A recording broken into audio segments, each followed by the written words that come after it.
Okay, we are recording. Thank you again for joining us for the regular City Council meeting. This is Zoe Burgess, your City Clerk. The meeting is being held with a quorum of City Council members physically in attendance at the Westlake Council Chambers, 4005 Seminole Pratt Whitney Road. With in attendance, Mayor Roger Manning, Councilman Patrick Paul, Councilman John Paul O'Connor are present physically, along with Councilwoman Kara Crump. Vice Mayor Katrina Long Robinson is attending via Communications Media Technology. City Attorney Pam Booker and City Manager Kenneth Castle are physically in attendance. City Clerk Zoe Burgess and Planning and Zoning Director Nilsa Zacharias are via Communications Media Technology. Ms. Zacharias, are you able to hear us?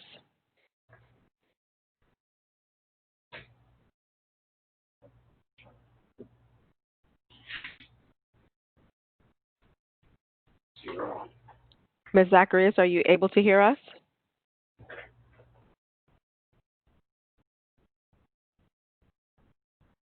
We'll give her a moment. Anticipated speakers and presenters on the agenda, please respond in the affirmative. Mr. Donaldson Hearing of Kotler Hearing, are you able to hear us? I can hear you, Zoe, loud and clear. Thank you very much. Public comments are accepted at least 24 hours prior to the meeting utilizing the electronic comment card available on the city's website. Public comments are also permitted at the appropriate time during the meeting. The mayor will call for such during public comment, both in the beginning and end of the meeting, as well as the public hearing section of the agenda. You may participate at this time utilizing the system's virtual hand feature and waiting to be acknowledged if you wish to comment. Please note this meeting is being recorded, both voice and video, and to remember your mic may be live. I will mute any microphones that carry any feedback or interruptions. However, you can unmute yourself. Any person in the virtual meeting causing a disruption or being inappropriate will be removed from the meeting. If I may also remind those physically in attendance, please utilize microphones so that the virtual audience and there is a clear recording of the meeting. Thank you, Mayor Manning. I'd just like to make sure that, do we have the city engineer also? Yes, this is Suzanne Dombrowski here with Chen Moore and Associates, the city engineer. Thank you. Okay, I'd like to call to order the city council regular meeting for the city of Westlake at 8:35 p.m. This meeting is being held in accordance with the governor's executive order 2020-69 as extended by executive order 20-193 and is adopted by the city of Westlake City Council in emergency ordinance 2020-08. Due to the COVID-19 and the need to ensure public health, safety, and welfare, this meeting may be conducted without a quorum of its members and present physically or at a specific location and utilizing communications media technology such as telephonic or video conferencing as provided by section 120.545B2 Florida statutes. City Clerk, please call the roll. Councilman John Paul O'Connor.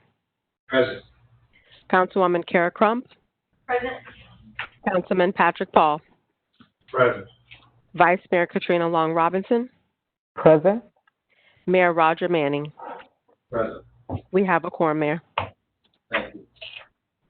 We're going to waive the pledge of allegiance. We did that 2 hours ago.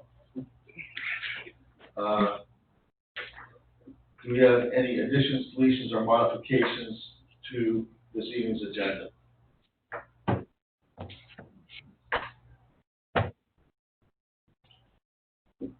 Show no changes or modifications. Can we have a motion for approval then? I'll make a motion to approve tonight's agenda. That's it. Thank you. I have a motion by Councilwoman Crump, seconded by Councilman Paul. Roll call. Councilman O'Connor. Yes. Councilwoman Crump. Yes. Councilman Paul. Yes. Vice Mayor Long Robinson. Yes. Mayor Manning. Yes. Motion carries. Thank you. Forward, I have some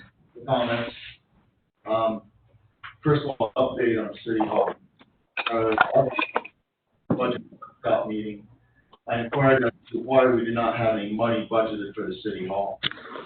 This item was previously in a budget plan for a City Hall in the future. The city manager expressed to us that the developer agreed to convey land and pay for engineering costs for the building instead of funding in cash when the developer agreement was finished.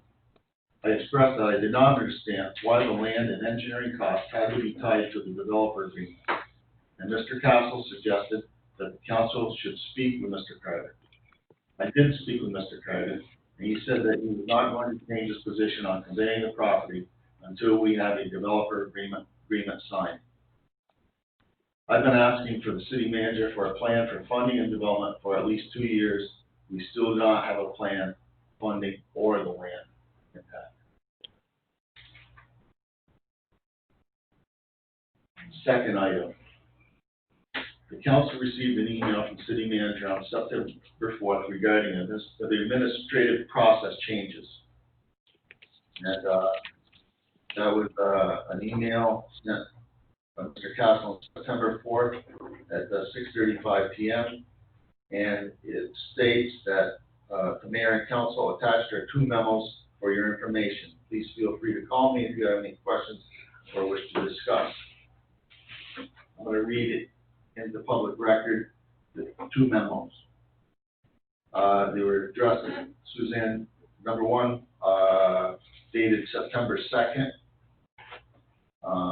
to city engineer Susan Dombrowski, Nelson Zacharias, Ryan Wheeler, Hayes Templeton, from Ken Castle city manager, and copy to Pam Booker, Steve Yole, and Scott Massey. In reference to stormwater review and approvals. As we continue to work through which entity is responsible and should be reviewing development plans, it has become very clear that the original concept of having a demarcation point where the stormwater enters the Seminole Improvement District system as the handoff point is not working. The geographical boundaries and the drainage basin for which Seminole Improvement District has the exclusive jurisdiction as part of the master stormwater permit and the water control plan needs to be taken in its entirety, not site specific. Conflicts arise when 2 different entities doing stormwater reviews for on and off-site drainage. This change is necessary to eliminate double reviews and conflicts. Seminole Improvement District has the master stormwater model and is the responsible entity to manage the drainage basin within the city limits. Therefore, effective immediately, Seminole Improvement District will be doing all the stormwater/drainage reviews and proposals for both on-site and off-site drainage systems. This applies to residential and commercial sites within the city limits. Paving and drainage plans shall be submitted to Seminole Improvement District at the same time as the land development plans are submitted to the city for review. Seminole Improvement District will provide an approval letter to the city engineer as part of the permitting process for land development. SID will ensure that approvals meet all necessary perimeters within the master permit for the entire 4,000 acres encompassed within the city and SID boundaries, as well as the city's comprehensive master plan. This is not unlike Seminole Improvement District providing approval letters regarding water, wastewater, and reuse availability and capacity. That concludes that. The second email was a memo from Mr. Castle, September 4th, permit review changes. The purpose of this memo is to keep the council informed of some administrative process changes that are necessary to eliminate double reviews and delays and reduce costs, while establishing development of review process during early discussions with the engineers regarding the permitting process.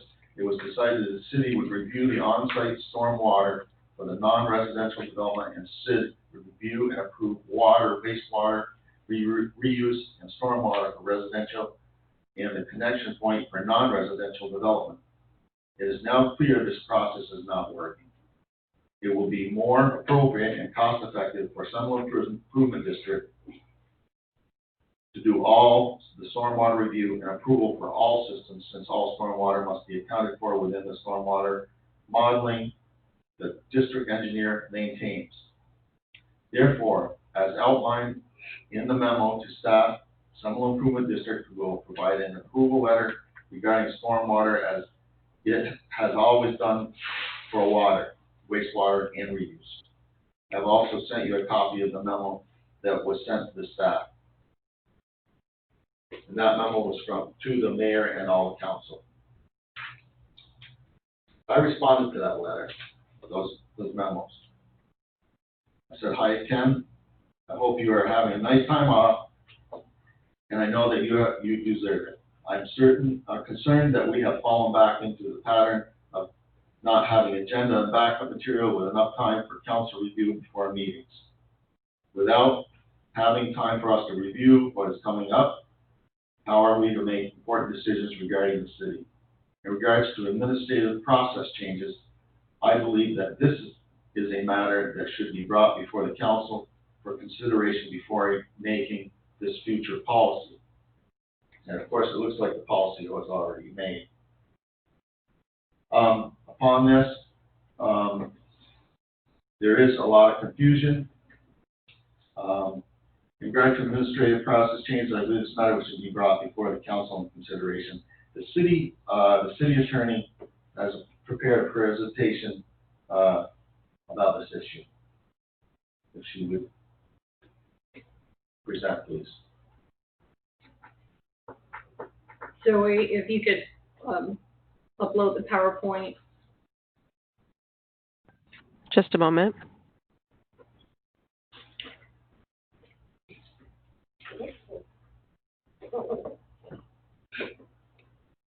City Council, members of the public, before I get into this, I'm going to give you guys a little bit of background of where this issue has been. If you guys recall from the workshop, we were talking about the workshop with Rick Jerome. We were talking about adoption of Chapter 5 and the bond and the requirements associated with that bond.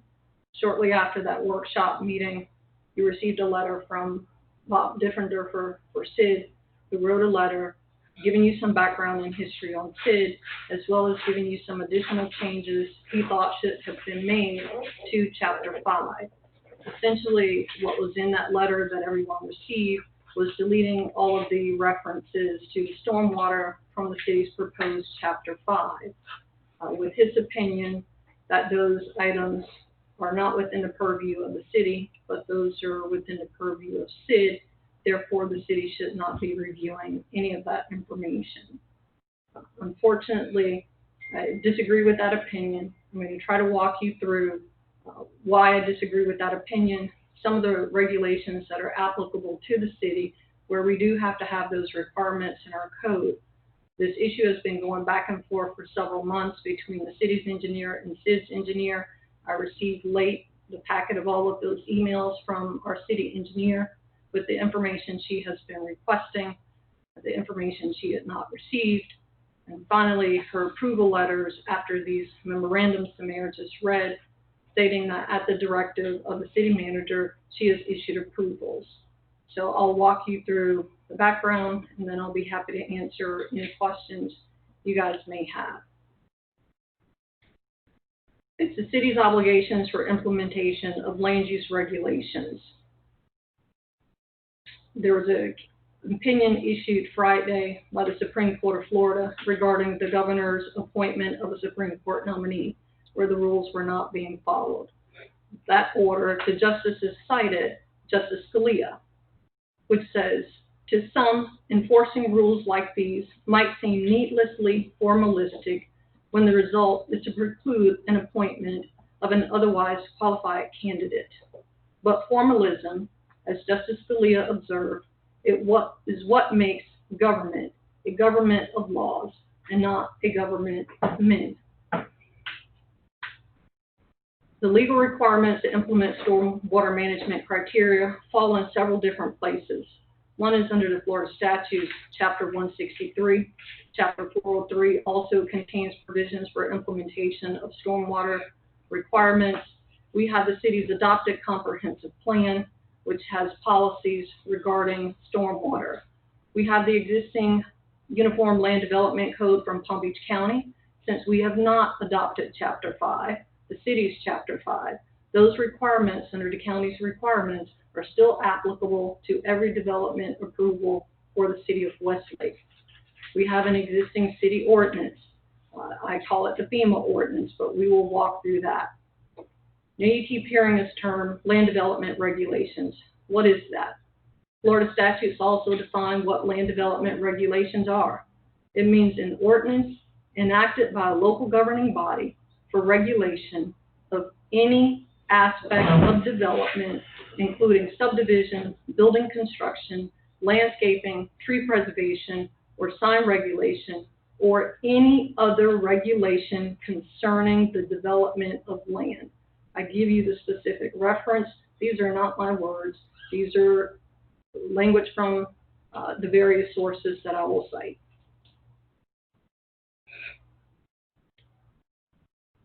Florida Statutes, Chapter 163.3202, provides for the following language. Local land development regulations shall contain. We went through that terminology before when Mr. Jerome was here. When the statute says shall, the city does not have an option. We cannot pick and choose if we want to include these things or not. It is a must. Item D on here says we have to have regulations in our code that regulate areas subject to seasonal and periodic flooding and provide for drainage and stormwater management. The items that have been requested deal with stormwater management. The items that have not been provided deal with stormwater management.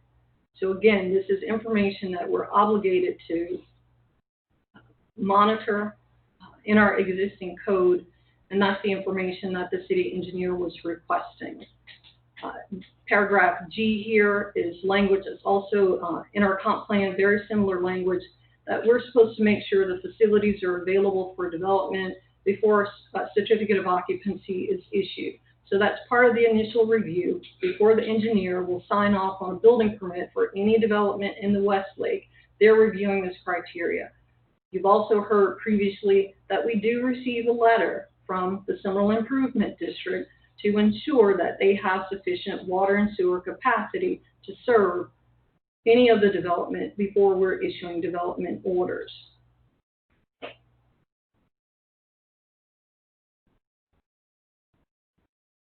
Next slide, Zoe. In our comprehensive plan, I only pulled out a couple of the policies here to highlight some of those. It's similar for both water, wastewater, and reuse. It says 1.2 under the infrastructure element, 1.1.2, in coordination with SID. Use potable water level of service standards identified in policies 113 and 114 to evaluate capacity for issuance of development orders. That language is, again, what the city engineer was requesting. Please give me the data and analysis so that I can evaluate capacity before I issue this development order.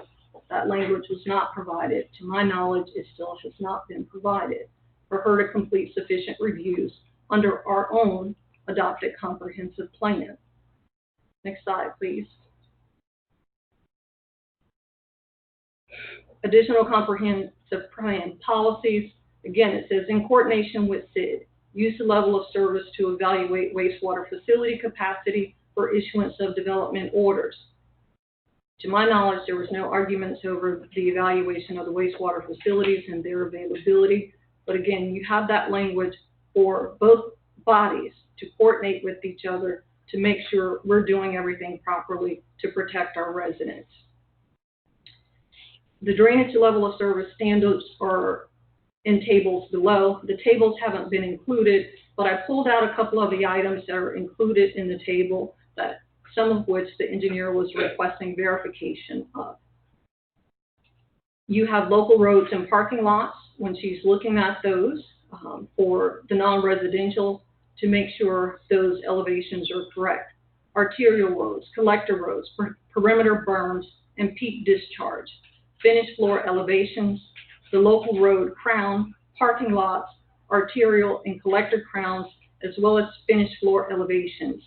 If you need more detailed analysis about any of these items, the city engineer is available to give you as much detail as you would like about stormwater. I am not an engineer. I'm only giving you the legal parameters for what the city should be doing. Next slide, please. The comprehensive plan continues. In 1.6, again, we coordinate with SID to implement a drainage system for the city to address flood risk to public and private property, to maintain adopted level of service standards, and to maximize the use of existing facilities. 1.62 says all residential and non-residential development and redevelopment shall adequately accommodate runoff to meet all federal, state, and local requirements. Again, it uses the term all. It doesn't provide any exceptions. It uses the term shall adequately accommodate runoff to meet federal, state, and local requirements. This is the city's comprehensive plan telling us what we shall do for issuance of development permits. Again, to the best of my knowledge, this information has not been provided to the city engineer for her to evaluate and issue those development orders. Making sure adequate drainage facilities are in place and available to serve new development no later than the issuance of the certificate of occupancy. Again, we want to make sure the services are available before someone can occupy any of the properties here in the city of Westlake. Next slide, please. When you move to the existing Palm Beach County codes, it's called ULDC, Article 11. I pulled a couple of the pages here just so you can take a brief look at them. They get more into some of the technical requirements for what's required by the city engineer. It's looking for a complete and fully functional tertiary stormwater drainage system, including lot grading, ditches, canals, swells, sewers, drains, inlets, manholes. All of this information is required to get a development permit under our code. Means to convey stormwater from one area to the other to make sure there's positive legal outfall. The whole purpose behind a lot of this is to make sure the waters are not contaminated, not only in the city of Westlake, Palm Beach County, the state of Florida, and to make sure residents are protected, that there isn't flooding, there isn't property damage out here, and that these drainage facilities have been properly implemented by the developer before they can build. Next slide, please. There's additional criteria here. Again, it talks about mitigation, the degradation of water quality, and contravention of applicable state water quality standards. So it, requires this information to be provided. Discharge of stormwater runoff from each development site to make sure, again, there's not issues with the stormwater system for the city. Next slide. There's additional information on design flood elevations and determinations. They're asking for base flood elevation criteria here. And one of the items that did come up in some of the email correspondence is discussions over this 100-year flood elevation with South Florida Water Management District, as well as in one of the tables in the city's comprehensive plan. That information was requested. Again, to the best of my knowledge, it was not provided to make that determination as to whether or not we were in compliance. Next slide. More technical requirements for the city engineer for drainage. It says each single-family residential lot shall be graded. It talks about those. It talks about drainage structures again, as well as construction for the 100-year flood elevation applicable to the building sites. Again, it's some of the information requested and not provided. Yet, under the county's code, which is applicable to the city, that information needed to be provided by the applicant. Next slide. Chapter 403, Water Resource Restoration and Preservation Act. There's other language in 403. I did not want to go overboard with some of the requirements, but to point out to you that the department, in connection with state, federal agencies, water management districts, which SID is, and local governments, shall establish groundwater quality monitoring network designed to detect or predict contamination of groundwater resources. Again, we're looking to protect the public and protect the water here in the city of Westlake. This information shall be made available to state and federal agencies and local governments to facilitate their regulatory and land use planning decisions. You've already heard in the prior presentations from Mr. Jerome, as well as from SID's counsel, Bob Diffenderfer, that SID does not have land use authority. So what we're discussing here is land use regulations and land development permits, which is totally within the purview of the city of Westlake. It does not fall under the purview of SID. Next slide, please. There's additional regulatory authority under Chapter 403, as well as the City Ordinance 218-8. Again, I call it the FEMA ordinance. It dealt with flood prevention and control, to adopt flood hazard maps, designate the building administrator, Joe Burko, as the floodplain administrator, establishing procedures for development in flood hazard areas. The whole purpose is to create flood-resistant construction requirements to safeguard the public health, safety, and general welfare, and to minimize public and private losses due to flooding through regulation of development in flood areas. That's something that was already adopted by the city that says we will comply with this. We will provide this information and make sure we're not creating issues. Next slide. There was conversation early on, both with SID's council, with staff, city manager, that the water supply facilities work plan controls. And because SID is the utility provider, and they are the exclusive utility provider for the city of Westlake, the city cannot go out and create a utility. The city cannot go out and get water or sewer services from any other provider. That is within SID's box only. But there is nothing in their enabling powers that gives SID the right over land development regulations. Those permits that were in question, those are land development permits that should have been issued by the city based on the criteria that is set forth in our existing code, based on the criteria that's set forth within Florida statutes and what's set forth under our comprehensive plan. And the comment has come up, the statutes aren't that specific. No, they are not. That's why the city has to adopt those land development regulations that are more specific in nature. The statutory criteria is much more general. You get down into the nuts and bolts in your land development regulations, like you saw earlier. How far is this from the house? That's not found in statutes from the generator. That's something each local government determines for itself with that level of specificity.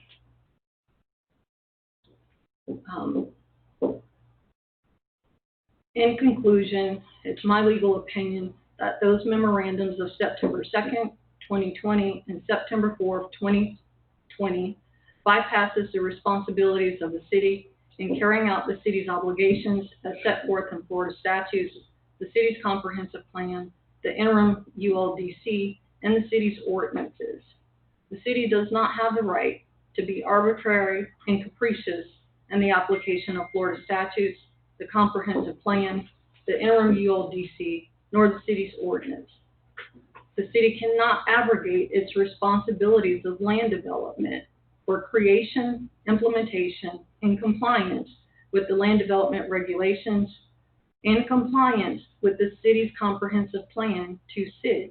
SID does not have a comprehensive plan.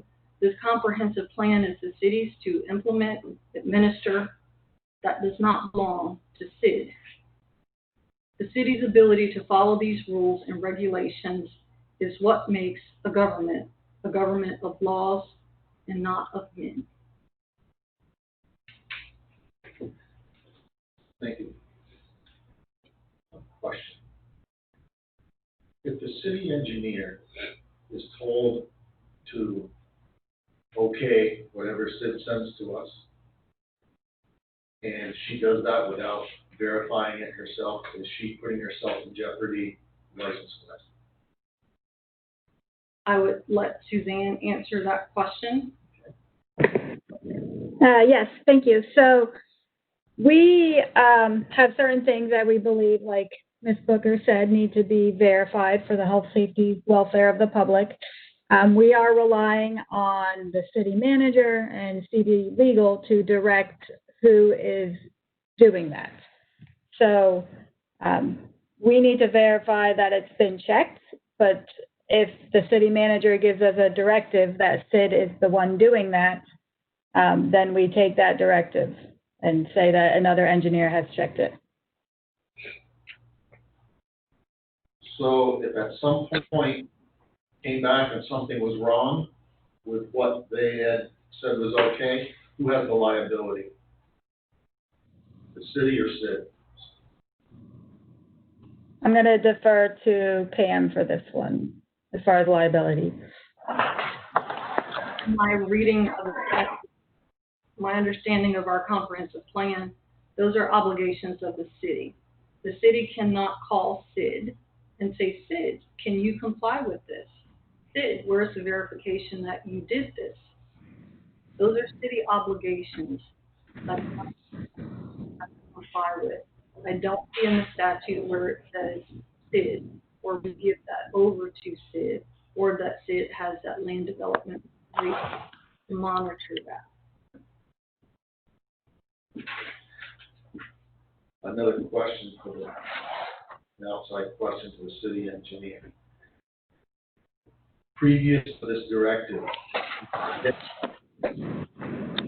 why? I'm sorry, there was a bit of feedback there. Can you please repeat the question? Certainly. Previous to this directive, have you been getting the information to be able to complete your process? Partially. So we do get some information, but not everything that's been listed in our interim code that we have been directed to operate under. So this is just stopping from here on out, whatever information you have been getting. Correct. If we don't get, we need a directive one way or another. Either Sid reviews it or we do, and then we would request that information again. Okay. We have the city attorney, and we have comments from city engineer. Do we have any comments from the council? Okay. I have a question. How do we justify circumventing the rules that we have set that are exist on the system? How is that okay to not include an engineer on the position? The city engineer at the present time accepts the engineer of records certification for the pods, for all the roads and stuff in the pods. They do not do any inspection. They accept the certification of the engineer of record. This will be a similar situation. They would be accepting from SID certification that all the stormwater meets the parameters that it is required to meet for all applicable statutes and the comprehensive master plan, since SID is the responsible party for stormwater. Okay, but right now, I guess the engineer is left to accept data without actually seeing. He accepts at this point in water certification. They accept storm wastewater. They accept reuse being available for the capacity, fire flows, et cetera, et cetera. It is the same. Unseen, without actually seeing the data and double checking. Is that correct? Same as she doesn't double check the data from the engineer of record in a pod. It's double review from my perspective. And what is wrong with that? There are permits, when you talk about cost, there are permits, there are fees that are being paid for those permits, no? There are fees being paid for permits. But again, it's a double review process. Double checking something. In a double review process, you end up having differences of opinions, you end up having delays, you end up having different perspectives involved. So the difference of opinion does not mean that one or the other opinion is right. Our engineer could well be right when another engineer is wrong. Right. Understood. So why are we cutting it out?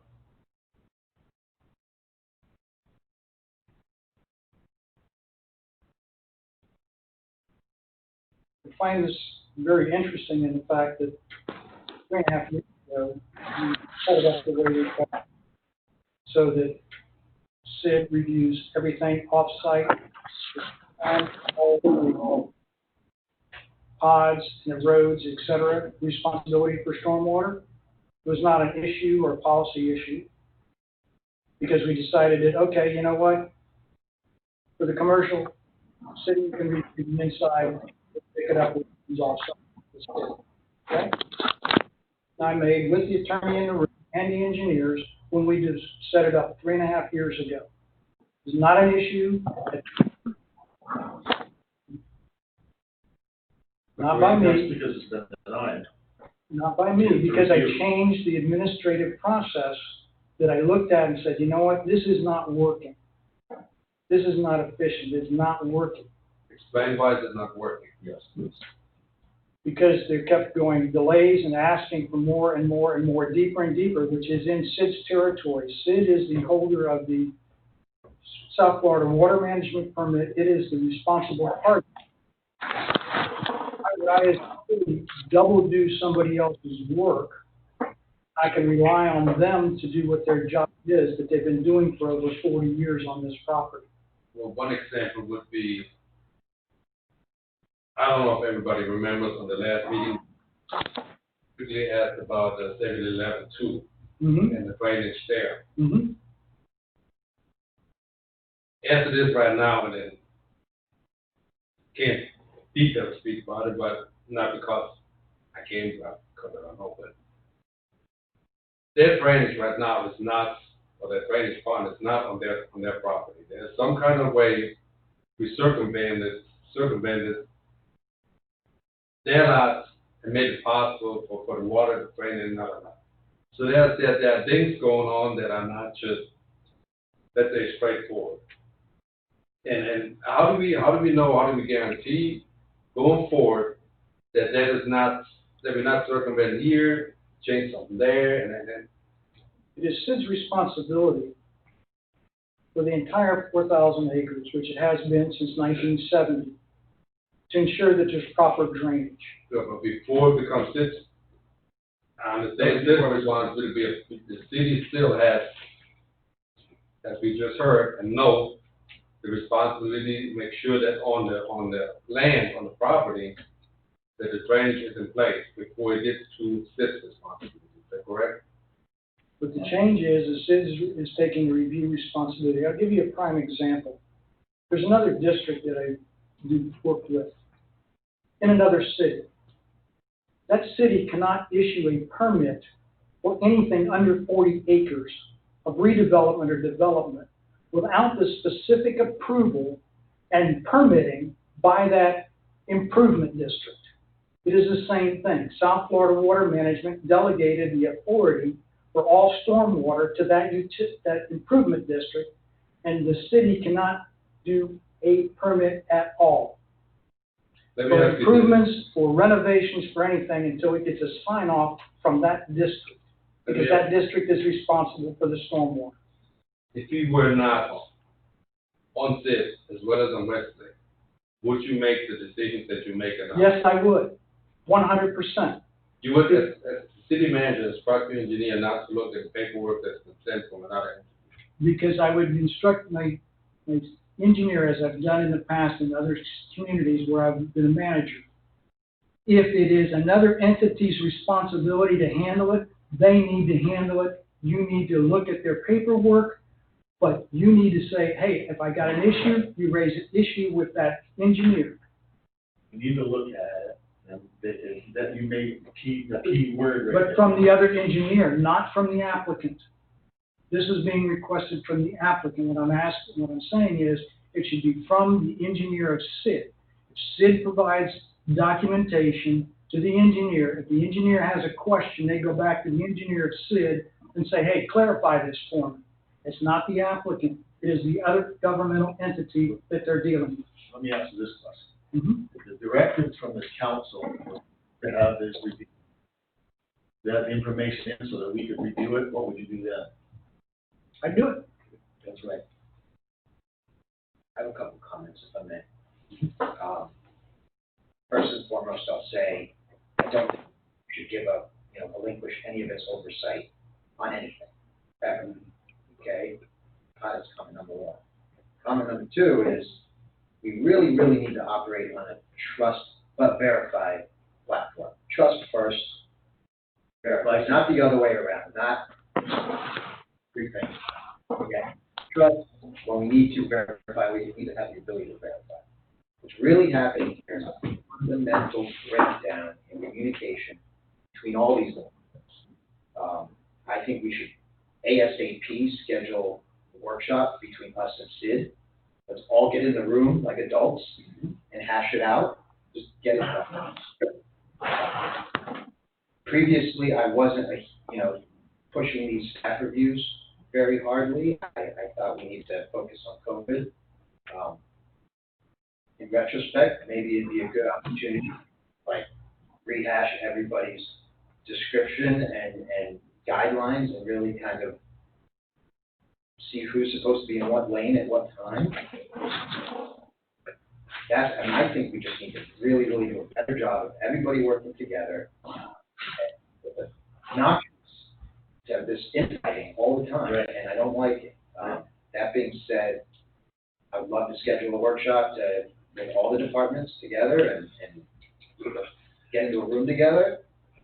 And that's my opinion on the matter. I don't think we should give up any kind of oversight ability. But at the same time, we need to then verify when necessary. So that means if the city engineer asks for documents, we shouldn't hit a brick wall trying to get the documents. That's my thing. This is Vice Mayor Long Robinson. I was trying to jump in, but I'm moving a little slow tonight. I agree with Councilman O'Connor. Thank you, Councilman O'Connor, for supporting those staff reviews. This is a long time coming. We really need to start doing some reviews. I also agree that there is a serious breakdown in communication among staff, and that needs to stop. And I'm not sure who it is, but it's some type of breakdown among staff that we really need to look at this point. In that workshop, I too agree, we need a workshop. During that workshop, staff, if possible, we need to look at our city charter as well as what does the interlocal agreement actually say. If there's an interlocal agreement, we need to know the statutory requirements and everything. I think that needs to come out during that workshop as well, and that may clear up some things. But I definitely think that there's a couple of things we need to get those reviews going. We need to identify and pinpoint where this breakdown in communication is. And we also need to really look at our city charter and look at the powers that the city has as well as that interlocal agreement and what was put in place as it relates to those statutory requirements. Further comment? Go on. Regarding the funding of the city hall, I gave you probably 6 months ago, I told you exactly what it would cost as the design stuff, and then you'd have to float bonds, and we'd have to get the land. Yeah. And at that time, it was dropped. Been over 2 years, been messing around with this. I think by now we should be able to have a plan together, and we're still sitting and waiting, and we're not getting cooperation. At this point, very upset with the comment I got, the answer I got back from Mr. Carter. But that's what, we decided to leave it as a disagreement between him and I, and that's the way it's been left. We agreed to disagree. Do you have any further comment? Yes, I do. I have another question. Madam Attorney, in 2015, prior to 2016, were you employed by Minto to help draft the charter and work and provide opinions where the two could work together without these type of conflicts? No, that's not the purpose of my employment. And I have tried to work to resolve these conflicts that we're here to talk about this evening. If I had been brought in to ask for my legal opinion prior to that directive, I would have given you what was presented to the council just now. I was not. I have asked this question. We have waited for the engineers to work this out so that the attorneys could get back together and try to resolve the language in Chapter 5. I have sent requests to be part of that process. I have been denied participation in those things. So I have tried to work through this language. I have no objection working with Bob Diffenderfer to continue the conversations. But if I don't have directive on what the engineers have agreed to, as Suzanne laid out, who's responsible for what and what she needs and why under our existing code, then I can't facilitate resolution of these issues to avoid conflict, nor can I sit here and ignore our existing code, rules, and regulations when they are ignored or bypassed. I have a question. Why wasn't she included in these meetings? For a couple of things. Every time I get both attorneys or several attorneys in and we're hashing through the issue, it drags out and drags out and drags out because both attorneys are wordsmithing the hell out of it. Where the engineers or planning, landscaping, they can come to a solution that both sides can live with and then turn it around and involve the attorneys to do the thing. Okay, so Sid's attorney's not there and our attorney's not there. Correct. Neither attorneys. Correct. No attorneys there. Correct.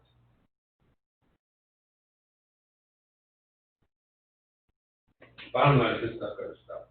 We gotta find a work together. It's 9:20 right now. Pam, you didn't answer my question though. Were you employed by Minto to write stuff and give them opinions of how this would work, the way it is written in the charter and the interlocal? No, that wasn't my purpose. I did work to draft the interlocal agreement with Sid's counsel. Okay. Yes, I did. I will still work to avoid conflict, but I will not avoid laws and regulations that are required. And that was my sole point with this evening, is those rules are being ignored. Bottom line is that still fail to see why there's such a crime for another engineer to review the data. If there's something wrong, it's wrong. If it's not, then fine, move on. It shouldn't be that big a deal. That is what working together is all about.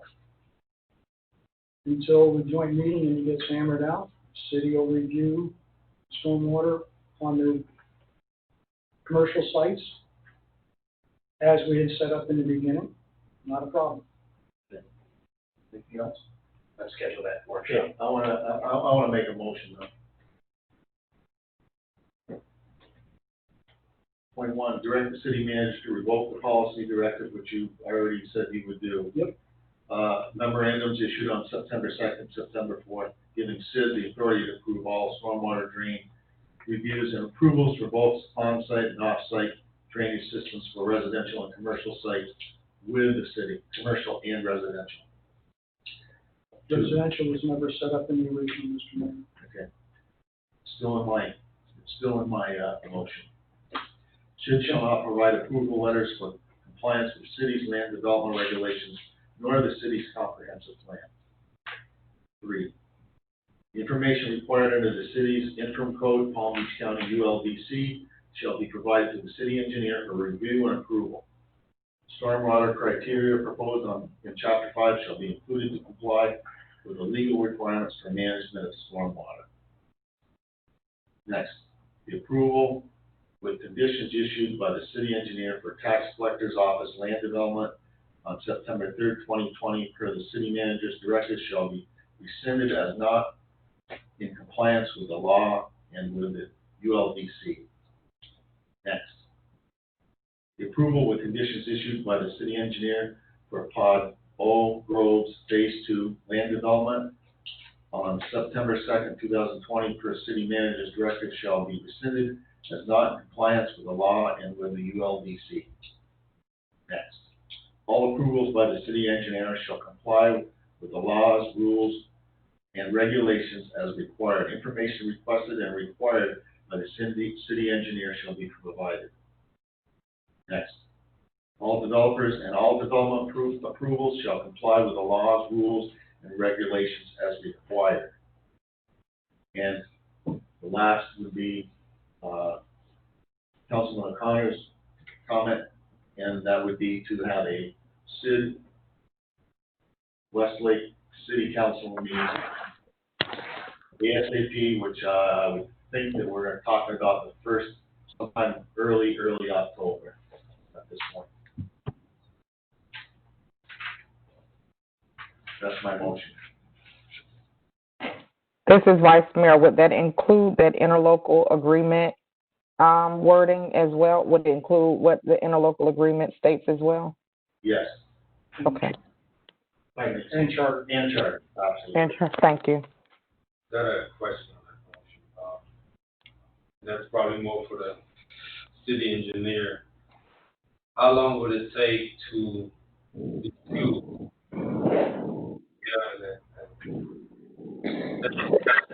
So the permits have already been initially reviewed and we've requested additional information. Once that information is provided, it typically takes us a week to review and get back to the applicant. Okay, so we delaying, can we, We're happy to work with the applicant to coordinate what items are needed that are left. Did that answer your question?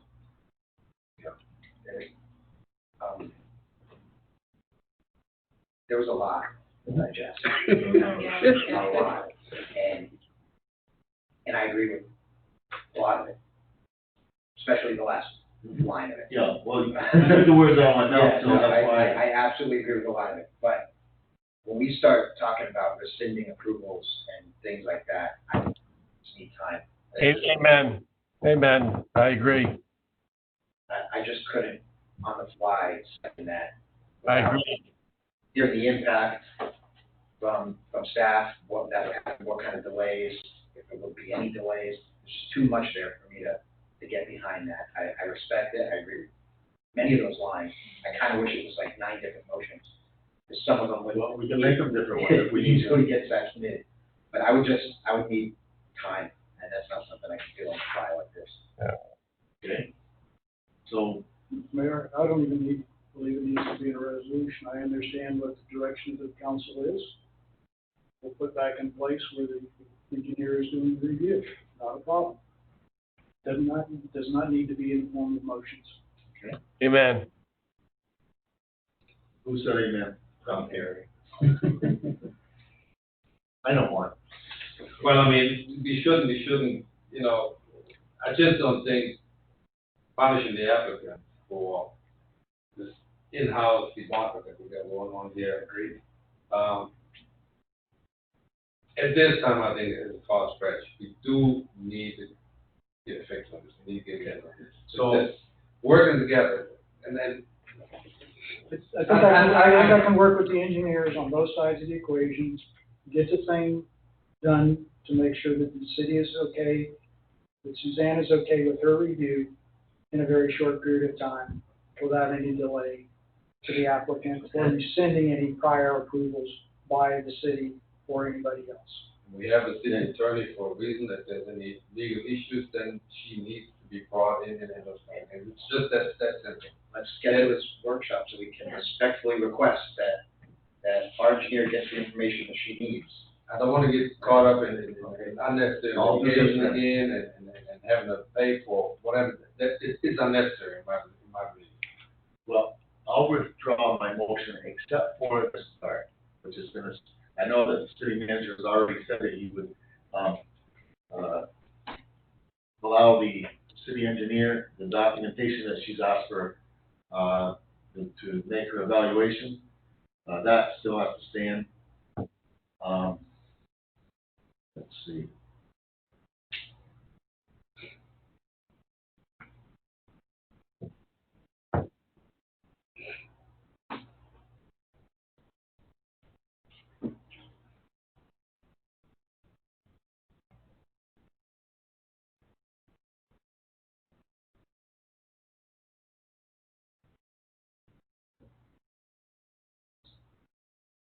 As far as the joint meeting, Yes.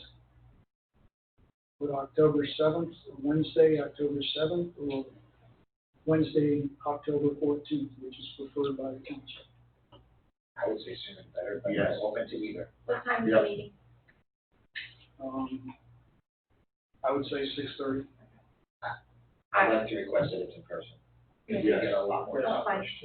The 7th will probably work, I just have to run it by work. So we'll tentatively schedule it for October 7th, and I'll hold the city board as to whether they're available at that time. And notify city council. Yeah.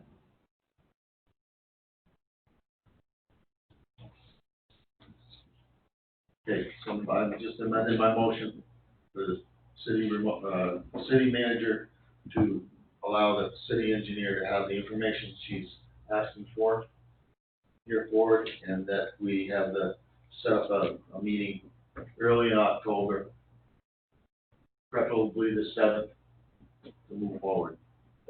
Mayor, council, just point of clarification on that.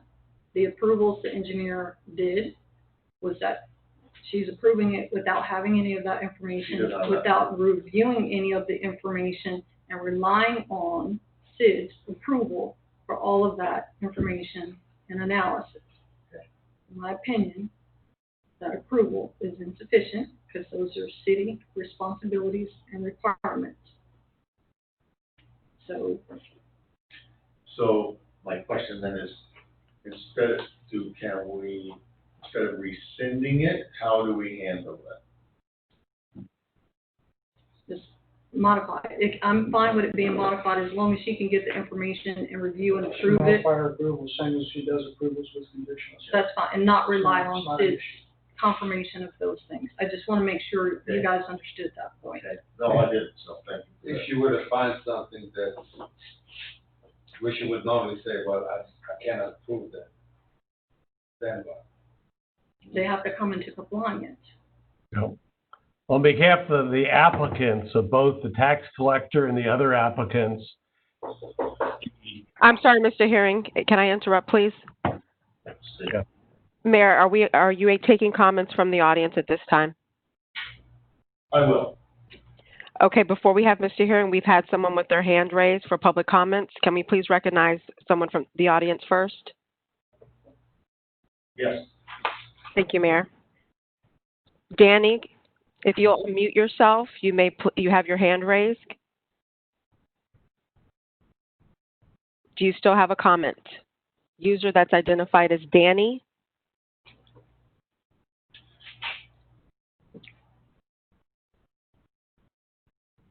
Danny, you may unmute yourself.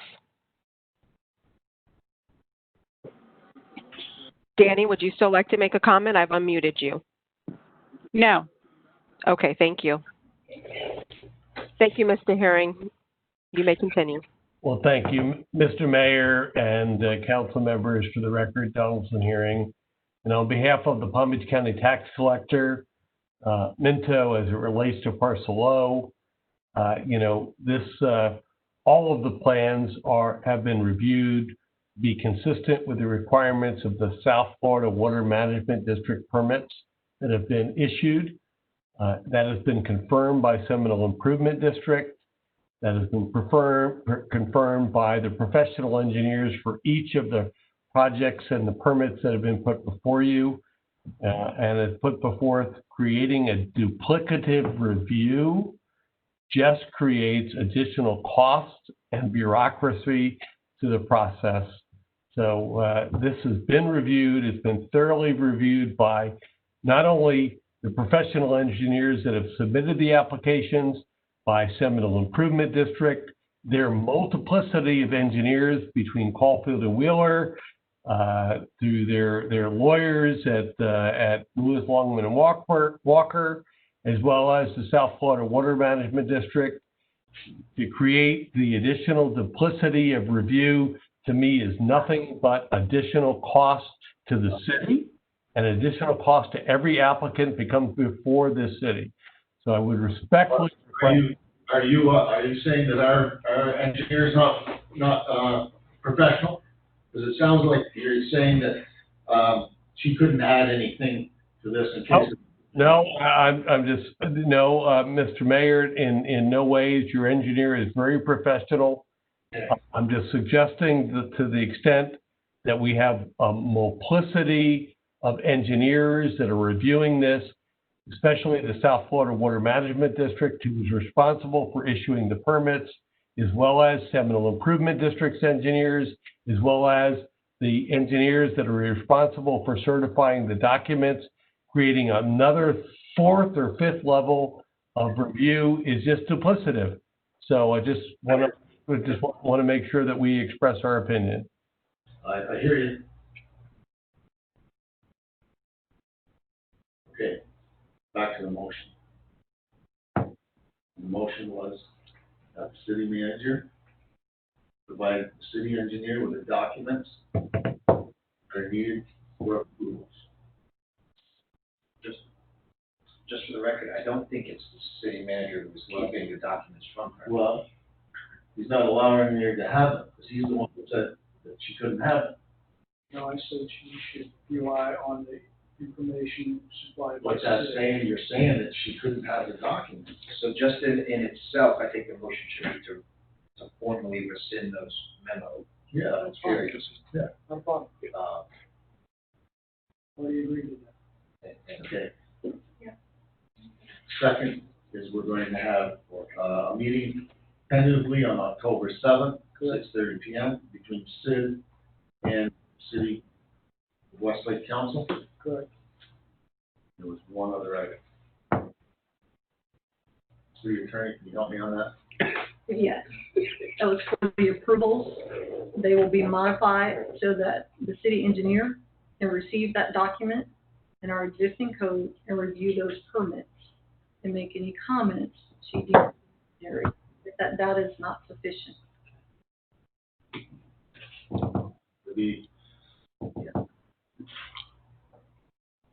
Motion. Do we have a second? That's it. I have a motion by Mayor Manning, seconded by Councilman Paul.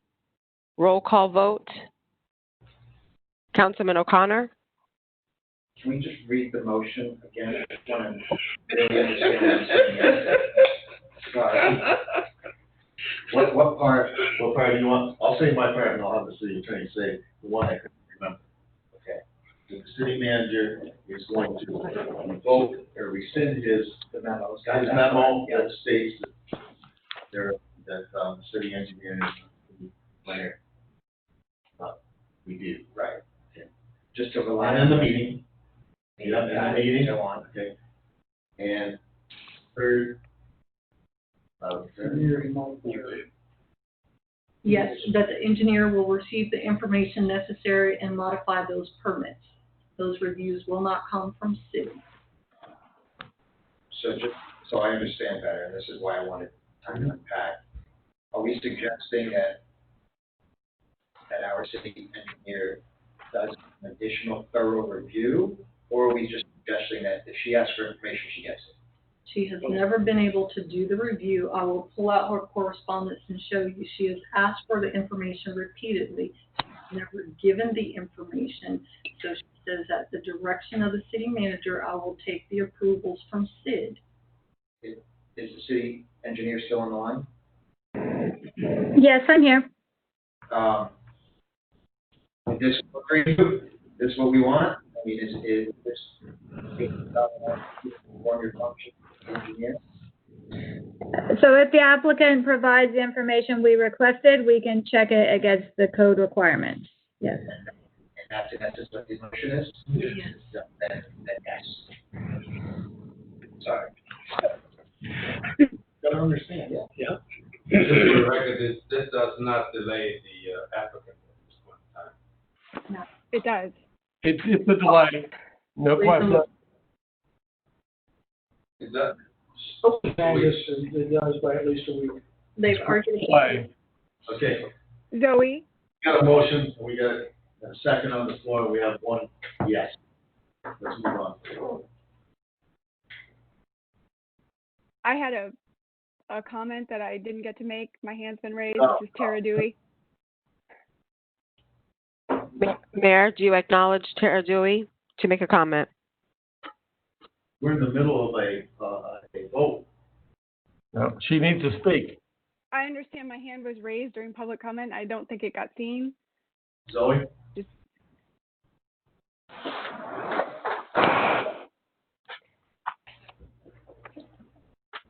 Mayor, do you want to recognize her for a public comment?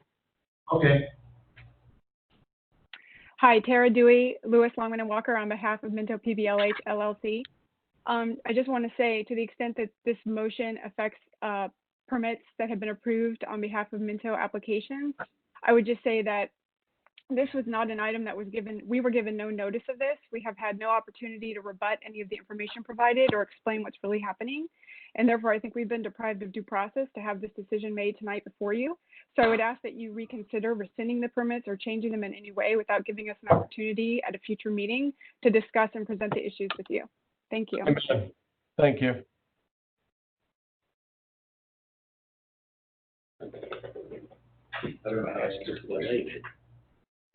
No, the comment is Minto was not given due process, that their permits would be impacted, nor was I given notice to prepare anything. So this was all done on super short notice because we received a memo, change in directive, and in my opinion, they were issued improperly. Last, whatever, the 4th, when those were issued. They were issued improperly. Irregardless of any of that, in whatever case they have, those approvals should not have been issued because they are not in compliance with the city code. It doesn't appear from those memos that Sid had even provided the analysis to the city engineer that she was requesting to confirm that. If you're not in compliance with the code, you're not in compliance with the code. Shit. Yeah. Okay. In the past, You go. Okay. In the past, has this information been requested and denied? This is the first time this is happening. I mean, I'm not talking about this specific project. I'm talking about other. I don't recall it being denied in the other projects or as deep on, I believe it just started. Also, the further in-depth analysis of stormwater began when the engineering firm brought in a new person whose specialty is stormwater. He used to work for the county, as I understand it. And he's more deep depth, wants more information than what's requested. I do have one question.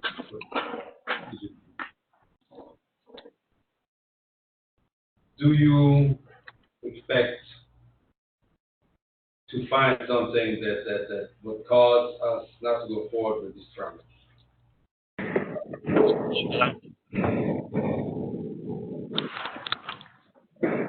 So I'm sorry, was that question to me? Again, there was a bit of feedback. Yeah, I was asking if there's, is there a reasonable expectation to find something that may not be in compliance? Again, we haven't reviewed all the documents, but general engineering judgment, it appears that the design is sufficient. We're just needing that backup documentation to verify it. So with that being said, is there a way to hold the motion that, well, I'm trying to find a way to not really punish the applicant.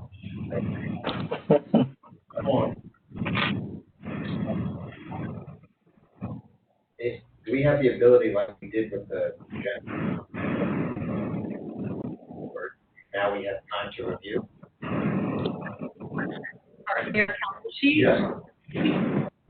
The city engineer has requested, and they've gone back and forth with the engineers, arguing about the receipt of this information. And it hasn't been provided. So if there's a delay, that's upon the applicant for requesting to provide data consistent with the city's existing code and saying we don't have to, we're in compliance with South Florida Water Management District, which you've heard tonight, and we're in compliance with SID. These are city permits that are being issued, and they're refusing to give the data to the city. So if it's a delay, it's at the applicant's fault. No. Not that the city engineer has been requesting this and has not gotten that information. With all due respect, on behalf of the applicants, my understanding is the information is far beyond what is required by both SID, both South Florida Water Management District. So the answer is we're trying to streamline things and make them go forward efficiently.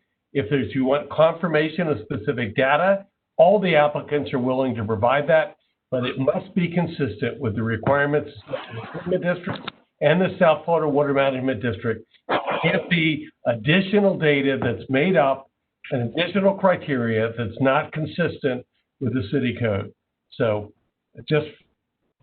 that's important to put out there. There's a lot of frustration with the applicants. We're trying to get permits on behalf of the county and others, and there's no reason that these permits should be withheld. Well, there is a reason. Whether you think so or not, there is a reason. In what you're saying, Mr. Aaron, is there something that you can specifically point to that's been requested that's not within the statute and not within the regulation? Yeah. No. The South Florida Water Management District reviews and issues the permit for the drainage for this site. And to the extent that you want to add additional layers of bureaucracy and review beyond that, just from a professional opinion, is beyond the authority and the responsibility of reasonable government.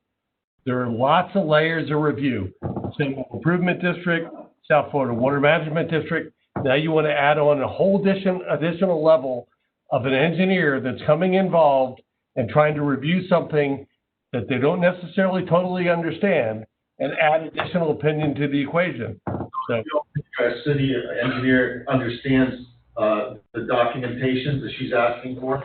But she doesn't, you're going back to the point that maybe our engineer is not professional and doesn't understand what's to be done. Respectfully, this is Tara Dewey on behalf of Minto. I am personally unprepared to address this. I can tell you how it arose. Attorney Booker is absolutely correct that there was a breakdown in the communications between all of the engineers from SID, the city, and the applicant. I, based on statutory requirements, requested a meeting, and I asked for some clarification about what was being requested and what was the basis for it, because I wanted to seek a resolution. Prior to that meeting happening, it was never scheduled. The city manager issued his memo and we received our permits. That was not our doing. And so we would love to give you a fuller discussion of this issue. However, we received no notice of this. It's not on your agenda, and we're unprepared. We have none of our engineers on the line right now. Mr. Herring is our planner, and he's trying to respond, but it's inappropriate for him to do so, as we were not prepared to do that. So we would request you leave the approvals alone, since we were not given an opportunity to discuss this or have any notice that this was a topic of conversation at the city today.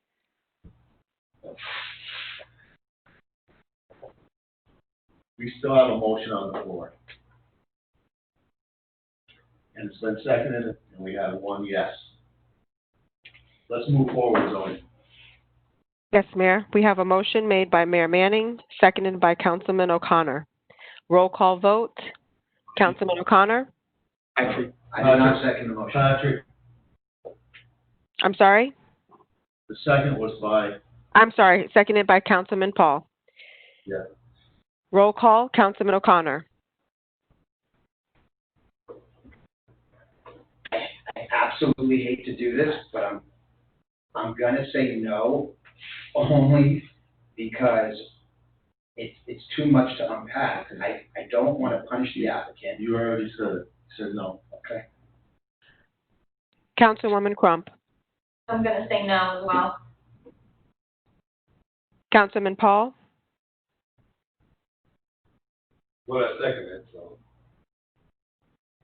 Councilman Paul, I need a vote. You can second it, but you may vote yes or no. Yes. Thank you. Vice Mayor Long Robinson. No. Mayor Manning. Yes. Motion fails. 3-2.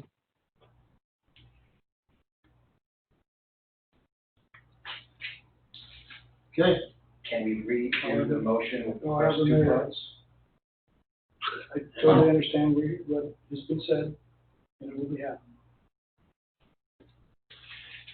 Listen. What more to say? Let's move on.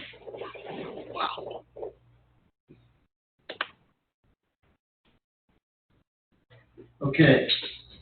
Public comments and requests. This section of the agenda allows for comments from the public to speak on any item not presented on the agenda. Each speaker will be given a total of 3 minutes to comment. A public comment card should be completed and returned to the city clerk. When you are called to speak, please state your name, address for the record. I did not receive any previous comment cards, Mayor. I will give the audience a moment to raise their virtual hands. Ms. Dewey, I still see your hand raised. Do you have a comment? It was raised from before. Thank you, Zoe. Thank you.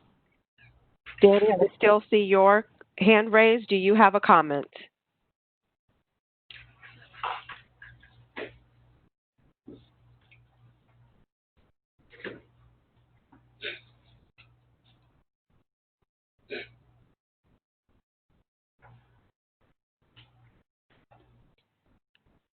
I'll give another moment. Anyone who wishes to make a comment, please raise your virtual hand.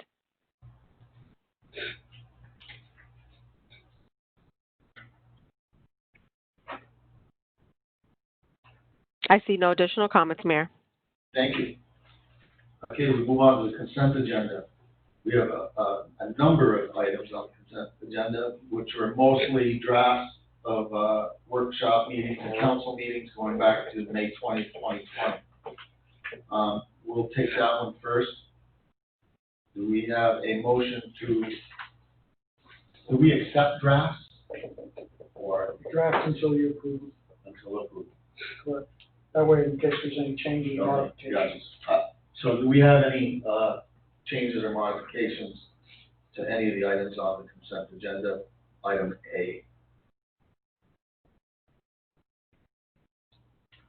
I'll make a motion to approve the consent agenda, section A. That's it. I'm sorry, Mayor. I need a motion for the full consent agenda unless an item needs to be pulled. Okay, no, I'll make a motion for the full consent agenda. Thank you. Please second. I'm sorry, I didn't catch who seconded that. I second. Councilman Paul. Thank you. Motion made by Councilwoman Crump, seconded by Councilman Paul. Roll call, Councilman O'Connor, Yes. Councilwoman Crump, Yes. Councilman Paul, Yes. Vice Mayor Long Robinson, Yes. Mayor Manning. Yes. Motion carries. Thank you. Okay, we'll move on to the public hearing portion. A, ordinance 2020-11, an ordinance allowing the use of golf carts upon designated right-of-ways, rural parkway easement, and multimodal paths to the city. First reading. I'll make a motion to approve 2011. I'll second the motion. Do we have to, this By title. has to do with what we had in the LPA? That would be with any, how would that be written? It would be, You would need the motion to include The 90 days. the 90 days Yeah. of compliance and also, And then we have some language to finesse between first and Correct. second reading. Does it have to be read by title first before we? No, we were, well, it should be, yes. yes. Well, we were just asking for comments. And Councilman O'Connor is so excited about getting the golf carts going, he can't stop. who is driving here tonight? Okay, we have any other comments regarding this? Just thank you for everybody's hard work on making this happen. It's Okay. The motion. We have the motion now. motion to approve ordinance 2011 with. I'm sorry, Councilman O'Connor. May I read the title?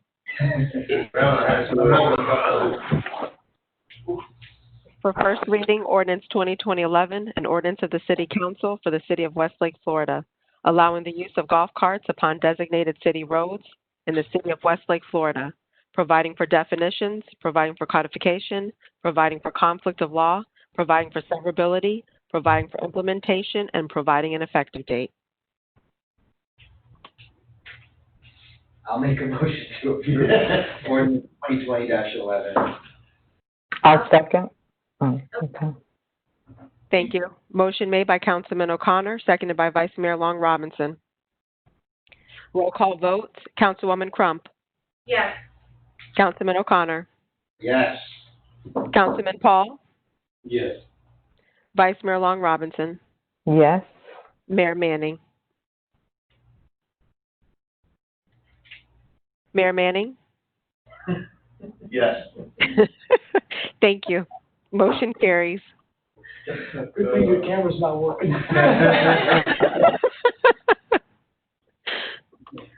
Gotta have some humor here tonight, guys. Mhm. Okay, let's move on to, item B. Ordinance 2020-13, ordinance approving a natural gas franchise management agreement with, Florida Public Utilities. We have comment on this item. Mr. Cash, what does that mean for other consumers? Right, are they raised and allowed in? Are we? You already, as a consumer, the city is already collecting your utility tax on the sales. We'll also be getting a franchise payment from the gas company. I don't know if there's any impact on the actual rates and stuff. They've got these these franchise fees calculated into their overall operations to sort of. But it is a source of revenue for the city limits. And there is city limits within the CID utility easements and rights of way. And that's why the reference to CID is in here, to make sure that there's a proper permitting, the proper location, et cetera. Do those funds go back to SID or the city? For the city and Like that. I just wanted to make sure it's all. looking out for your revenue. We need it. We have to get our natural gas from someone, obviously. Are there any other providers besides FPU? FPU is the, state of Florida is divided up into sections. Different companies have different size areas. We're in theirs. Got it. Do you have any other comments, questions? Have we just on the solar farm? The solar farm is now active, is that correct? I believe it is, yes. Because I don't know, people may or may not know it, may or may not want to know it, so that's kind of deciding to go. If I understand correctly, that power goes to the grid. Doesn't necessarily get the city of Westlake, goes into the grid, it's part of the power source for the area.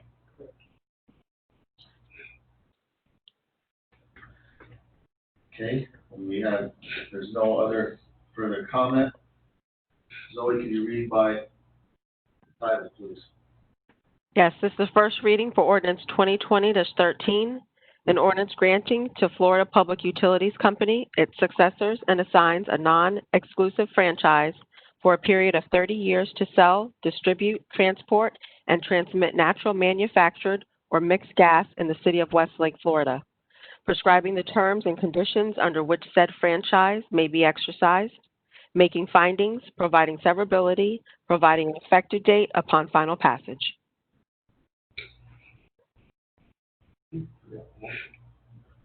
I'll make a motion to adopt ordinance 2020-13. I'll second.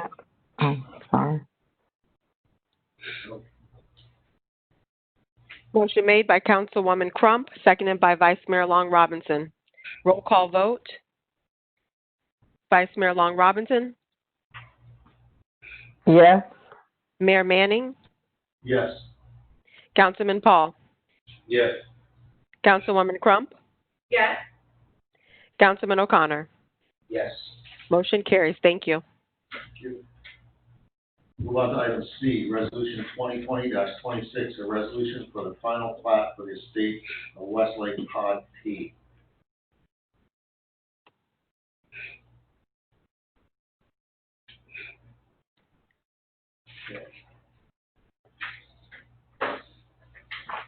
Mayor, we do have a presentation from the applicant. Thought so? Mr. Herring, if you give me a moment.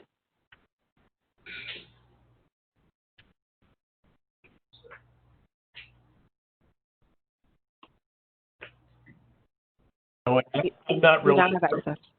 Thank you so much, Zoe. We appreciate it. For the record, Donaldson Hearing on behalf of Minto.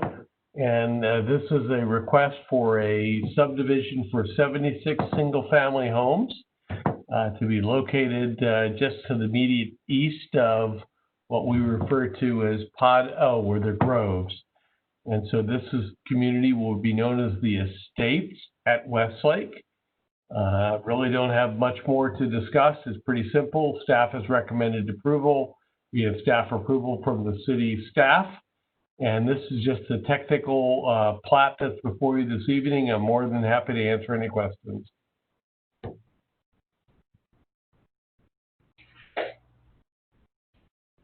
Has all the data analysis for this Pod P been given to the city engineer? City engineer has reviewed it and has signed off on both the plat and the subdivision. There are no outstanding issues at all. Great. This is a city engineer too, and I can confirm that everything meets the city code requirements. Terrific. Thanks, Suzanne. Any further comment, questions? No? Do you read by title, Zoe? Yes, Resolution 2020-26, a resolution of the City Council for the City of Westlake, Florida, approving the final plat for Estates of Westlake, Pod T, being a portion of Section 7, Township 43 South, Range 41 East, City of Westlake, Palm Beach County, Florida, providing for recordation, providing for an effective date.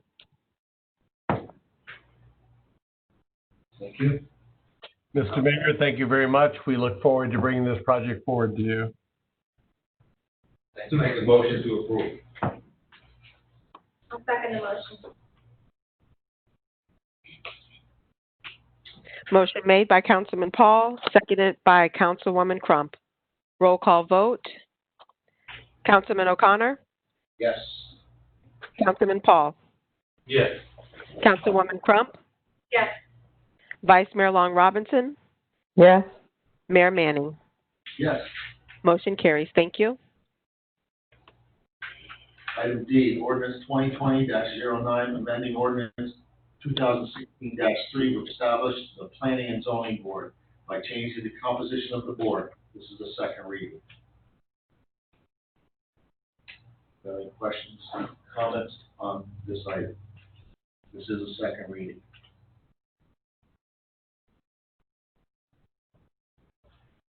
So none. We have a motion. I'll read by title, Mayor. Yes, please. Second reading for ordinance 2020-09, an ordinance of the City Council for the City of Westlake, Florida, amending ordinance 2016-3, which established the Planning and Zoning Board by changing the composition of the board to include a resident to serve as an alternate board member, clarifying the requirements for a quorum, providing for codification, providing for conflicts, providing for severability, and providing an effective date. Thank you. I'll make a motion to adopt ordinance 20-09, amending ordinance 2016-3. I second. Thank you. Motion made by Councilwoman Crump, seconded by Vice Mayor Long Robinson. Councilman Paul? Yes. Mayor Manning? Yes. Councilwoman Crump? Yes. Vice Mayor Long Robinson? Yes. Councilman O'Connor? Yes. Motion carries. Thank you. Item E, ordinance 2020-10, an ordinance amending the composition of the Education and Youth Advisory Board.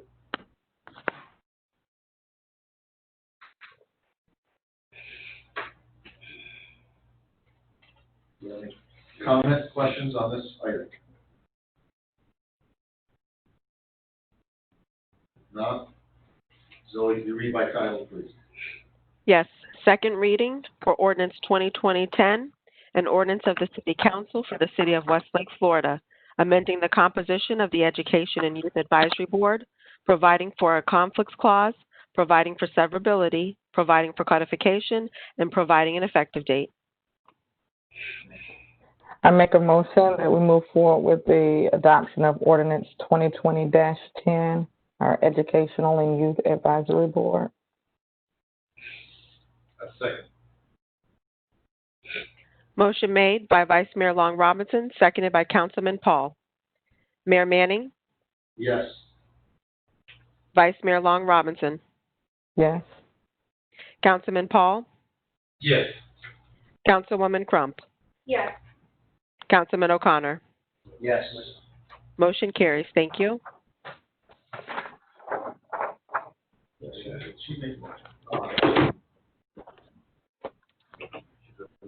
You okay, Katrina? I'm hanging in there. All right, girl. Thank you. Okay, item F, ordinance 2020-12 amendments to Chapter 3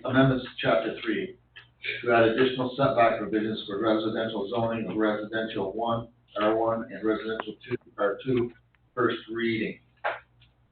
This is what we went over in our LTA meeting.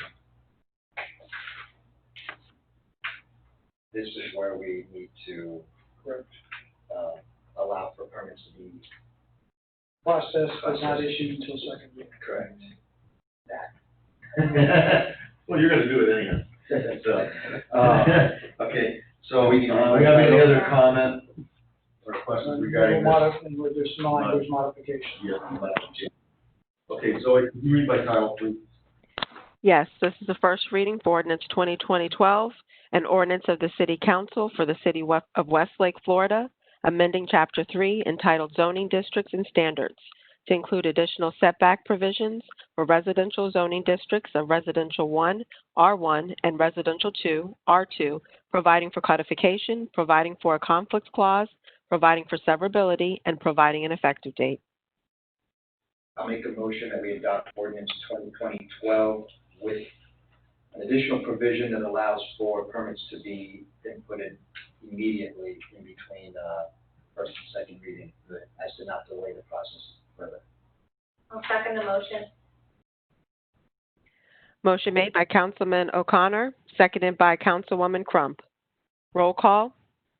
Vice Mayor Long Robinson. Yes. Councilwoman Crump. Yes. Mayor Manning. Yes. Councilman Paul, Yes. Councilman O'Connor. Yes. Thank you. Motion carries. Move on to the new business. Item A, advisory board consideration for appointment of 5 members for a 3-year term, 1 alternate for a 2-year to the Education and Youth Advisory Board. Zoe, we have to vote on them independently, correct? We have to bring their name up and vote independently? If I can get assistance from the city attorney, I believe that we have to vote independently because there are 5 regular members and an alternate member. Is that correct, Yes, that is city correct. attorney? Yes, that is correct. And if I'm understanding this order correctly, we have the first 5 who got the highest score, and then Mr. Earl Wright would possibly be our alternate member. I'm on medicine tonight, guys, sorry. Is that correct, Zoe? That is correct, Vice Mayor. Okay. So, I make a motion for Lisa Loreno, 15847 Hummingbird Lane, to be appointed to the Education and Youth Advisory Board. I'll second.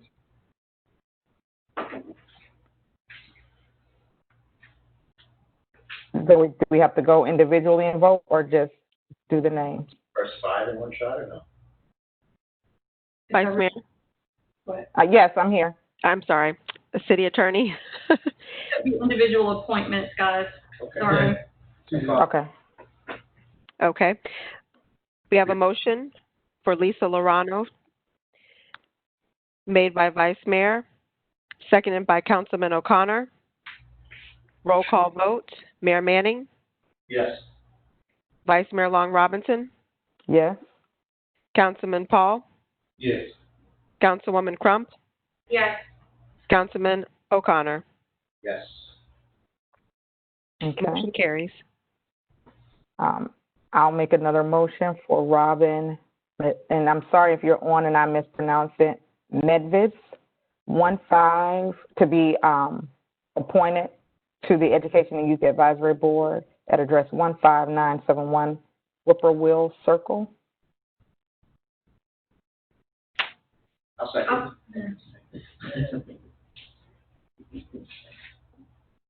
I have a motion made by Vice Mayor, seconded by Councilman O'Connor. Councilman Paul, Yes. Councilwoman Crump, Yes. Mayor Manning, Yes. Councilman O'Connor, Yes. Vice Mayor Long Robinson. Yes. Motion carries. Make a motion for Wesley Logsdon to be appointed to the Education and Youth Advisory Board at 15918 Hummingbird Lane.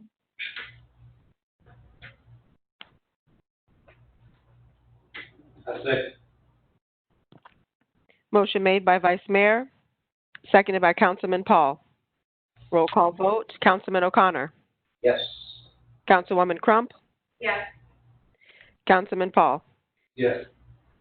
Vice Mayor Long Robinson, Yes. Mayor Manning. Yes.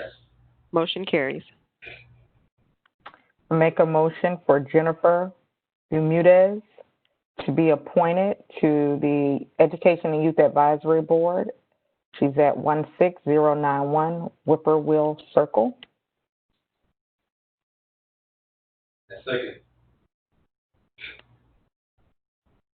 Motion made by Vice Mayor, seconded by Councilman Paul.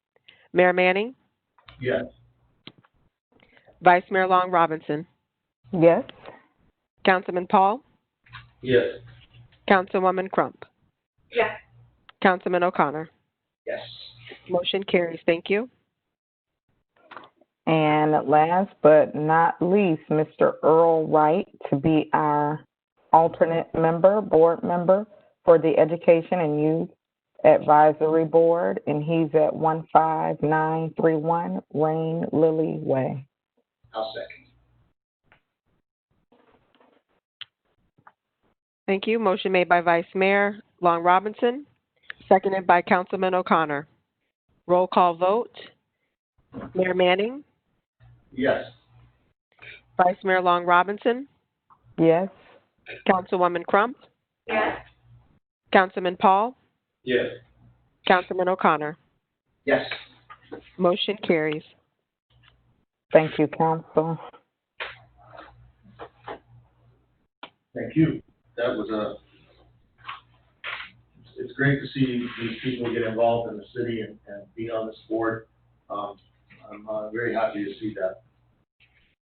Let's move on to item B, Community Development Block Grant Programs, Emergency Solutions Grant and Program, and the Home Investment Partnership Home Program. Is that Mr. Castle?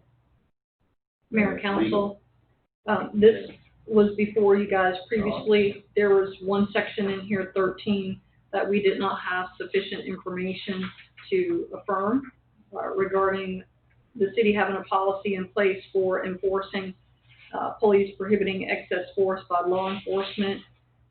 We did not have confirmation of that. This was sent up to HUD. They sent it back, said we need that language. Work with the county. They provided that information to us from PBSO. Those policies are attached to this. And so with that, we can approve it, send it back to them with that language included. So it requests approval, so this can move forward. Have a motion? I'll make a motion to approve the Community Development Block Grant Program. I'll second.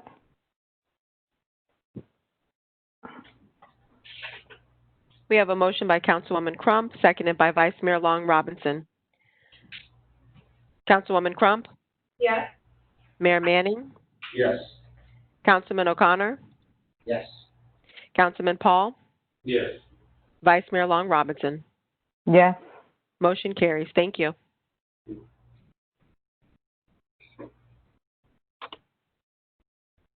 Item C, Agreement for Services by S.A. Nelson Associates LLC. Mr. Castle. Yes, Mayor and Council, this is the contract with the public relations firm we had discussed before, and it's ready for your approval.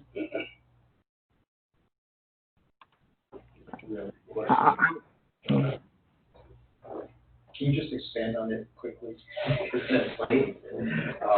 This is someone to tell the story of Westlake, some marketing. It's marketing, it's to tell the story of Westlake, it's to put out a quick press release if we need a press release. It's to do different things like that, to put information in a better format than what I can draft or any of us internally could draft to get the message out.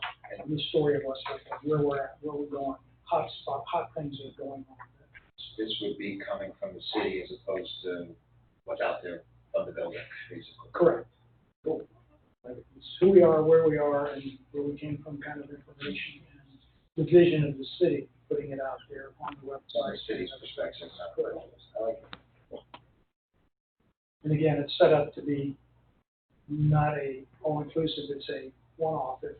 If, for example, I need a press release real quick, I can say, hey, I need a press release for such and such, how much is it? Well, can you deliver by such and such a time? Go for it. Great research. Yeah. Well needed, we haven't really had it. It's, as we continue to grow, it's a necessary item that we have to continue. Do we need a motion? Do we need to read it out? Yes. I'll make it. To approve the contract. To approve the contract for services with LLC. I second.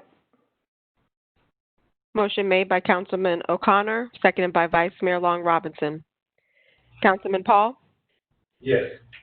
Mayor Manning, Yes. Councilwoman Crump, Yes. Vice Mayor Long Robinson, Yes. Councilman O'Connor. Yes. Motion carries. Item B, consideration and action on engagement letter for honoring certain Burger Tombs, the Lamb, Games, and Frank for the year ending September 30th, 2020. So this is the audit firm to be engaged for the next audit. We have a motion. And the cost is the same. Yeah, I looked at it. Make a motion to approve. I'll second the motion. Thank you. I have a motion by Councilman Paul, seconded by Councilwoman Crump. Roll call. Mayor Manning. Yes. Councilwoman Crump. Yes. Councilman O'Connor. Yes. Councilman Paul. Yes. Vice Mayor Long Robinson. Yes. Motion carries. Thank you. Okay, we move on to city council comments. First up, Paul Keller. Okay. I just want to take a quick moment to explain why I made my decision in not rescinding those permits. I just find it troubling to punish the applicant for. We didn't rescind the permits. That wasn't. For not rescinding. We didn't rescind it. We wouldn't have rescinded it either. We've been a week, maybe almost a week delay in doing what we needed to do. So it wasn't gonna be rescinded. Here's my comment is, I know a week is not really a week. It never is. We say it's a week, but a week doesn't actually end up being a week. And I just found it very, I didn't want that decision. I found it very difficult to punish the applicant when it had already been done. Had it not been done, it'd be a different story. But that being said, let me be perfectly clear. That was it. That was the one Councilman O'Connor previewed. If we don't get this kind of cooperation moving forward, I will not hesitate the next time. It is imperative that we start working together. If our engineer asks for information, she needs to get it. That being said, I want to be out in the open. I did so reluctantly, but it's not going to happen again. You know, that was it. That was the one time. So, don't put me in that position again. Councilman Crump. The woman I should say, you are. Yes. I don't have really much to say other than I said no because things weren't very clear to me. I just needed to have a full understanding before I vote, and I think just hearing Tara saying she wasn't prepared and just back and forth, it was just a little much for me to make a decision tonight. So hopefully this upcoming workshop here will resolve a lot of this and things will be a little bit more clear. Because all I have to say is that there are a lot of professionals at work, whether it's the city manager, the city attorney, engineers, whatever. With professionals, there are differences in opinion. They should stay professional. It appears that on occasion, personal feelings are taken over where professionalism should take place. It doesn't make the city attorney a bad person to say no on something that she knows legally is not right. It also doesn't make the city manager a bad person to make a decision that we or somebody else may disagree. I really want to urge staff and whoever involved to stay professional, not personal on any one of these items. We're drifting apart further and further, it seems like, on issues with sin and whatnot, and we need to bring this together. We need to get a fix on this. We keep going in this direction, there's going to be all kinds of repercussions there. That doesn't have to be. Working together is the key thing. That's what we need to get to. All I got to say about that. Councilman, Vice Mayor, Katrina Long Robinson. Well, I want to apologize for not being there. I do miss seeing everyone's face, and I have been out and about, so I apologize, and I know you all did a fantastic job in our earlier meetings.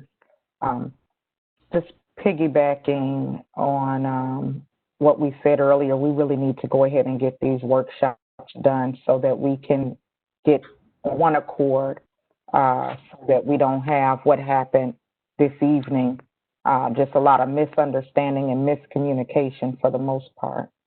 So I'm looking forward to the workshop in October, and I do apologize for not being there in person and seeing everyone's faces. Thank you. Thanks for being patient with me today. Thank you. Thank you for you. being here. I know you had things going on. And Yeah, it's bad. It's bad. Don't get any teeth pulled when you're over 40. Okay, it's my turn. I took this position, and I take it seriously in making sure that the citizens of this city are taken care of properly and appropriately. That the city comes first to me, regardless of whatever else is going on with Sid or anything else. And so I am disappointed, to tell you the truth.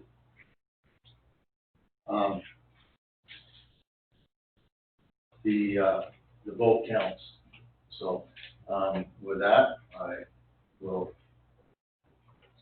am very happy to get together. We'll have a meeting and see if we can get this resolved once and for all. And that's where I said thank you. So now we have in the packet were the staff reports, and I see that it was the sheriff's office that had no problems. absolutely zero crimes in the city this in August, which is really nice to see. And the rest of the stuff is in the packet. I'm sure everyone saw it. So we'll move on to the report from the city attorney. Mayor, Council, I have a request for a workshop meeting. So you guys want workshops, but we need to have workshops. I've spoken to the city manager. I've spoken to Jonathan Brown, who's the Department of Economic Sustainability for Palm Beach County, which is their housing division. It is a conversation we'll have to have as we move forward with the development agreement. The purpose of it is to explain housing to this council, as well as to some of the residents' questions about housing. What is workforce housing? Is it affordable housing? Is it Section 8 housing? Some concerns that residents have raised about what type of housing and the housing program, even what does our HAPPY program provide. There's been confusion about that. In my opinion, Jonathan is an expert on housing. He's done it for many, many years, not just here in Palm Beach County. So it would be for him to explain to you the different housing programs, some of which you saw with that interlocal for the CDBG, those funds, the different tiers and categories, so that you guys would have a better understanding of housing. What the purpose of that workshop is not, so that I'm crystal clear, it is not to talk about the conditions in Minto's existing development order. I have communicated with Tara Dewey, Minto's lawyer. Those conversations will come much later. I'm hopeful that we can have a sit-down conversation to talk about what will be proposed for housing from Minto for the city of Westlake. So that's not the purpose of the meeting, but you guys have never had that explanation. I'm not an expert in all things housing, so I thought it would be beneficial for you to hear from someone who is, to explain it, as well as for our residents. And if you have questions about the programs, that would be the appropriate time to engage in those conversations, as well as there's been some questions about whether we need to make any changes to our existing HAPPY program with the price of homes out here. So I think that would be beneficial before we entertain any of those conversations about just adjusting our existing program as well. Do you have a date set up that you proposed date that you like to do this? He was prepared to come this evening, and the city manager wanted to workshop that. Yeah, not before we saw what this agenda was like. Yeah. And he wanted a workshop instead of a meeting. It's a better format for all of us to be able to workshop. It's less, I say less structured, but it's more of an information. Yeah. You can get a lot more give and take in a workshop. That's why I wanted it as a workshop for y'all. And I would suggest that, right now we're looking at the 7th for the one. The next city council meeting is the 12th. Right. You could do it. Don't think that one's that loaded, is it? It's not at all. So the It's a 12th light- would be it's a light- preferred it's a light, before so the we can do council meeting first and then workshop. Or workshop and council meeting. Workshop first and council. What's on that agenda? We only Second have one readings. plat now and second readings. Yeah. Yes. We should flag that. Yeah. It should be a fairly light agenda. As long as it doesn't get prioritized over our big SID workshop, that's the area. We'll do workshops first. Yeah. So we'll schedule it for, I have Zoe put it out for the 12th. Yes. Starting the workshop at 6:30, followed by the council meeting. Great. Anything else? That is it. Mr. Castle? On my notes, I have a couple things. Received a call from the Palm Beach County Film Commission, requesting the ability to shoot a commercial here in Westlake. It is a mock accident scene scenario. It is on Minto's property in Sid, so it really doesn't affect permitting or anything for the city. But just wanted to let you know right now they're planning on filming it on Thursday, from like 8 to 2. And it would be down at Water's Edge, so it doesn't impact any residents, any traffic, any construction or anything else. So I just thought I'd bring that up. Get the name Westlake out there. Exactly. Except you may not be, depending on what accident it is. The other thing is, today I received in the mail from FEMA, official notification that the city of Westlake is officially accepted into the NFIP program, and we're good to go. Great. We've jumped through all the hoops. That's everyone, that's hammocks, meadows. The flood criteria are not all set, but entire flood city is in the National Flood Insurance Program. Received that earlier today. Sent it over to Zoe, and we'll get it out. And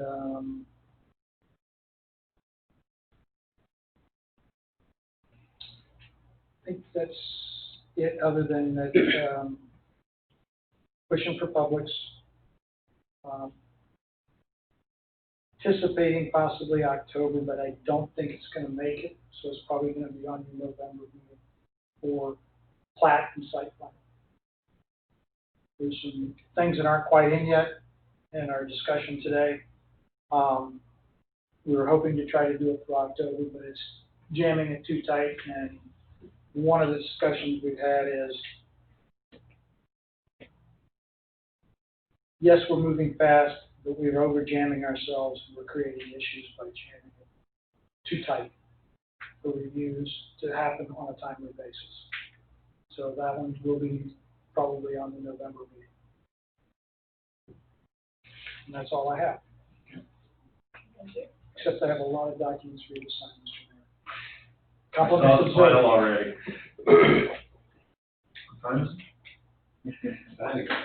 Okay, last item, public comments on agenda items only.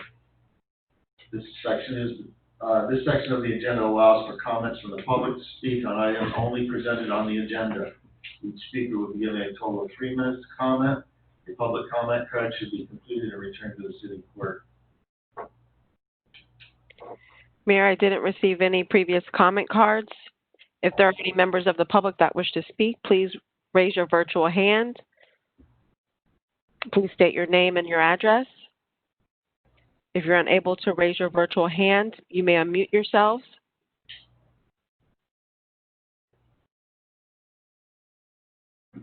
Are there any comments from the public?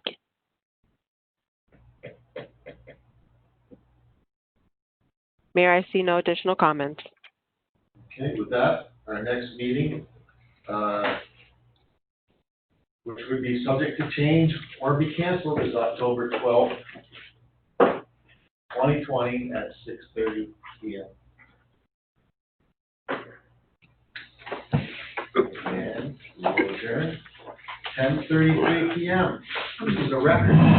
Thanks, everyone. We don't need to repeat this very often.